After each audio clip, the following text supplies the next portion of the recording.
Mental hospital के room में एक सिस्टर रात की शिफ्ट का राउंड ले रही थी। राउंड लेते लेते वो रूम नंबर 11 के पास आके पहुंच गई। सिस्टर ने धीरे से दरवाजा खोला। अंदर बेड पे 27 साल की एक खूबसूरत सी लड़की दीवार को एकटक देख धीमी आवाज में कुछ फुसफुसा रही थी। उसे देख सिस्टर को थोड़ा अजीब लग रहा था।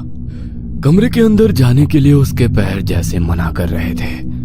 उस मेंटल हॉस्पिटल में ऐसे कई सारे अजीब पेशेंट्स थे और मानसिक बीमारी वाले पेशेंट्स का ऐसे बर्ताव करना काफी आम बात है।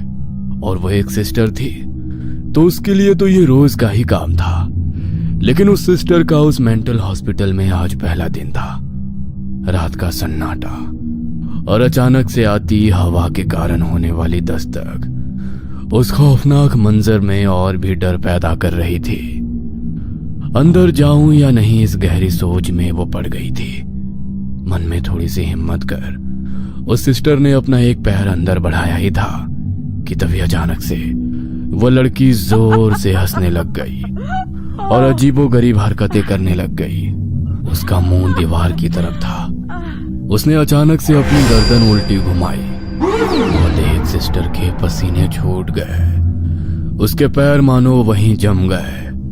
अपने कांपते हुए हाथों से कमरे का दरवाजा बंद कर सिस्टर दूसरे सिस्टर को आवाज लगाते हुए रिसेप्शन की तरफ दौड़ी।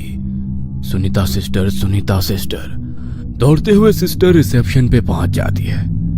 रिसेप्शन पे एक सिस्टर किसी से फोन पे बात कर रही थी। आंटी जी, आप बिल्कुल चिंता मत कीजिए, वो बिल्कुल ठीक है।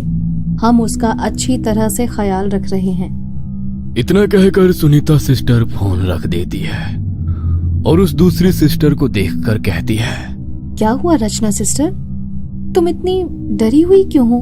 तब रचना सिस्टर जो कुछ हुआ था वो सब सुनीता सिस्टर को बताती है।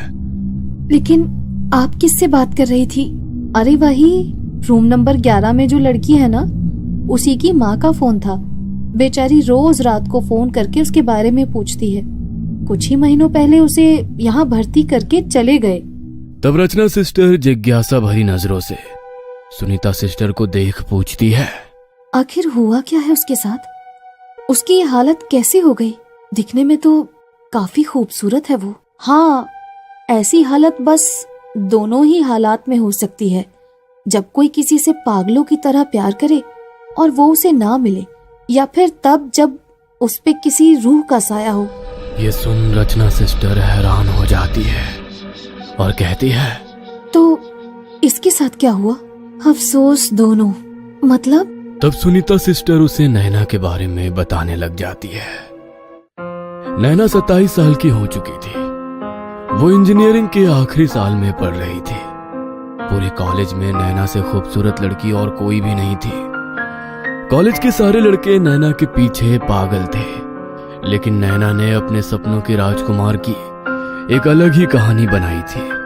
वो मन ही मन रोज उसके जिंदगी में आने वाले राजकुमार के सपने सजाती थी। नैना और उसके सपनों की दुनिया असल जिंदगी से काफी अलग थी। नैना अक्सर खुद से ही बातें करती और कभी कभी जोर से हंसती। उसको देख उसके माँ और पापा बहुत परेशान थे। उनकी बेटी की शादी की उम्र हो गई है और अब उसके लिए कोई अच्छा सा लड़का ढूंढना चाहिए, ऐसा उन्हें महसूस होने लगा। और उन्होंने कई सारे रिश्ते भी नैना के लिए लाए, लेकिन नैना हर रिश्ते के लिए मना कर देती, ये कहकर कि वो लड़का उसके सपनों के राजकुमार जैसा नहीं है जैसा उसने सोचा है। काफी सारे रिश्तों को बार बार मना करने के कारण नैना के लिए रिश्ते आने अब बिल्कुल ना के बराबर हो गए थे। इस बात से नैना के माँ और पापा बहुत परेशान थे, लेकिन नैना इस बात से बिल्कुल अनजान अपने ही सपनों की दुनिया में मगन थी। रात का समय था। रात के लगभग 12:30 बजे थे, लेकिन नैना अभी भी जाग रही थी। उसके कमरे की बत्ती अभी भी जल रही थी। नैना अपने कमरे के खिड़की के पास बैठे खिड़की से बाहर देखे अकेले ही मुस्कुराते हुए अपनी डायरी में कुछ लिख रही थी। उसे अक्सर डायरी लिखने की आदत थी। उस डायरी में उसने अपने होने वाले लाइफ पार्टनर के बारे में सब कुछ लिखा था। वो डायरी नैना के दिल के बहुत करीब थी, इतनी कि नैना की जान उसमें बस गई थी। वो मुस्कुराते हुए उस डायरी में कुछ लिख रही थी। नैना की ये हरकतें उसके माँ और पापा के लिए कुछ नई नहीं थी, इसलिए वो इस बात की तरफ ज्यादा गौर नहीं करते थे। अगले दिन नैना कॉलेज जाती है। आज नैना का 27वां जन्मदिन था। वो आज अपनी डायरी भी साथ ले आई थी। नैना के दोस्तों ने नैना का जन्मदिन काफी बढ़िया से मनाया। उसके ग्रुप में नैना की सबसे अच्छी दोस्त निशा और अभी कुछ महीने पहले ही दोस्ती हुए नए दोस्त ईशान और जतिन थे। दोनों मनी मन नैना को पसंद करते थे, लेकिन ये बात दोनों ने अभी तक नैना से नहीं कही थी और ना ही एक दूसरे से। उस दिन नैना कॉलेज की लाइब्रेरी में अपनी डायरी में कुछ लिख रही थी और तभी अचानक उसे अपनी माँ का फोन आया। वो जल्दी जल्दी अपनी डायरी वहीं भूल गई। जतिन ने वो डायरी उठा ली और किसी का ध्यान नहीं है ये देखते हुए वो डायरी फटाक से अपने बैग में डाल ली। घर आके जतिन ने नैना की डायरी पढ़ना शुरू किया। जतिन एक एक पन्ना पढ़ता जा रहा था। वैसे वैसे उसके माथे पर एक शिकन सी आ रही थी और उसकी आंखों में एक अलग ही भाव दिख रहा था। रात के लगभग 1 बज गए थे। जतिन ने वो डायरी पूरी पढ़ ली और चेहरे पर एक टेढ़ी मुस्कान लिए वो डायरी को टेबल के साइड पे रखकर सो गया। उधर नैना के कमरे की बत्ती अभी भी जल रही थी, लेकिन अजीब बात यह थी कि आज नैना बहुत परेशान थी। उसका कमरा पूरा बिखरा पड़ा था और वो पागलों की तरह अपनी डायरी ढूंढ रही थी। कमरे से आती आवाजों के कारण उसके माँ की नींद खुल गई और वो नैना के कमरे के पास आ गई और उसके कमरे के दरवाजे पे ठक ठक की और पूछा, नैना, नैना तू ठीक तो है ना? पर नैना का कोई जवाब नहीं आया। उसकी माँ ने उसे फिर से आवाज लगाई, नैना बेटा, तू ठीक तो है ना? हाँ माँ, मैं ठीक हूँ। बेटा, बहुत रात हो गई है, सो जा। इतना कहकर उसकी माँ सोने के लिए चली गई। इधर नैना को रोना आ रहा था। उसे ऐसा लग रहा था जैसे उसने अपनी सबसे कीमती चीज खो दी है, जिसमें उसने अपने सारे सपने संजोए थे। अपनी आंखें पोंछते हुए नैना ने कमरे की बत्ती बुझा दी और वो सो गई। काफी मशक्कत के बाद उसकी आंख लग गई। अगली सुबह नैना कॉलेज आई थी, लेकिन वो बहुत उदास लग रही थी। उसे उदास देख निशा ने उससे पूछा, क्या हुआ नैना, तुम इतनी उदास क्यों लग रही हो? निशा, मेरी वो डायरी तुम्हें याद है जिसमें मैं अपनी सारी बातें लिखती थी? वो कहीं खो गई, मुझे नहीं मिल रही। ईशान वहीं खड़ा था। उतने में जतिन वहां आ जाता है। जतिन को देख नैना की आंखें फटी की फटी रह जाती है। जतिन ने वैसे ही कपड़े पहने थे जैसे नैना ने डायरी में लिखा था।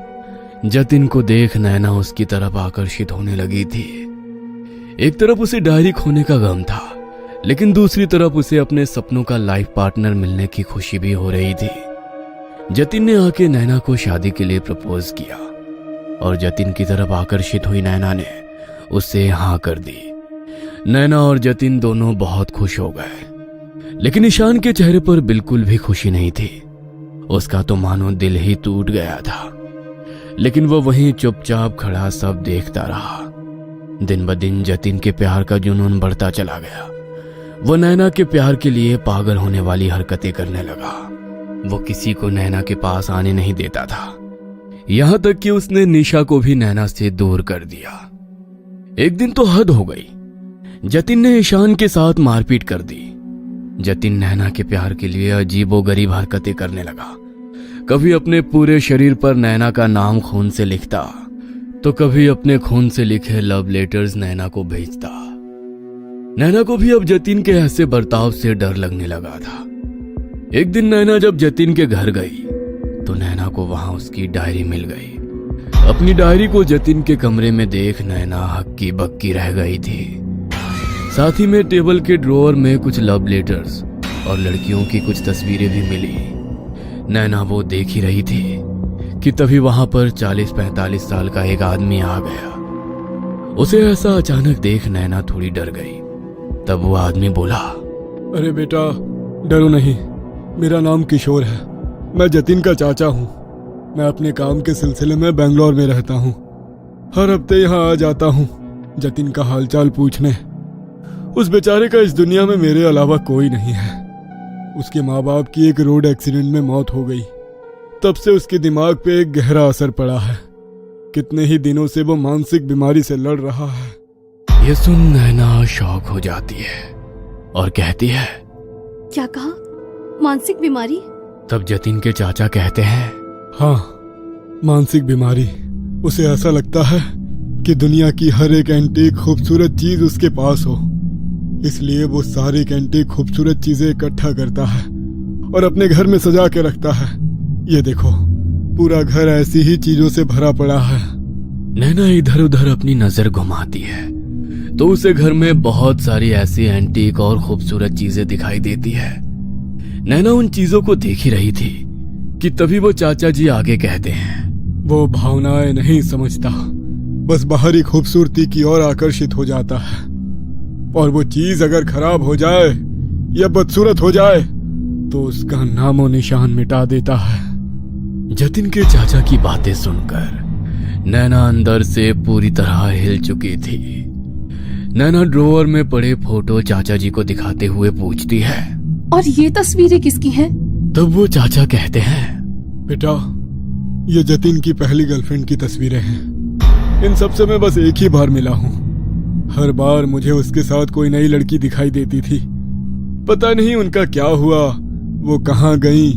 मैंने कभी उससे ज्यादा पूछा ही नहीं, क्योंकि डॉक्टर ने जतिन से ऐसी कोई भी बात करने से मना किया था जिससे उसे गुस्सा आ जाए, नहीं तो वो गुस्से में आकर कुछ भी कर सकता है। नैना उन तस्वीरों को देख रही थी।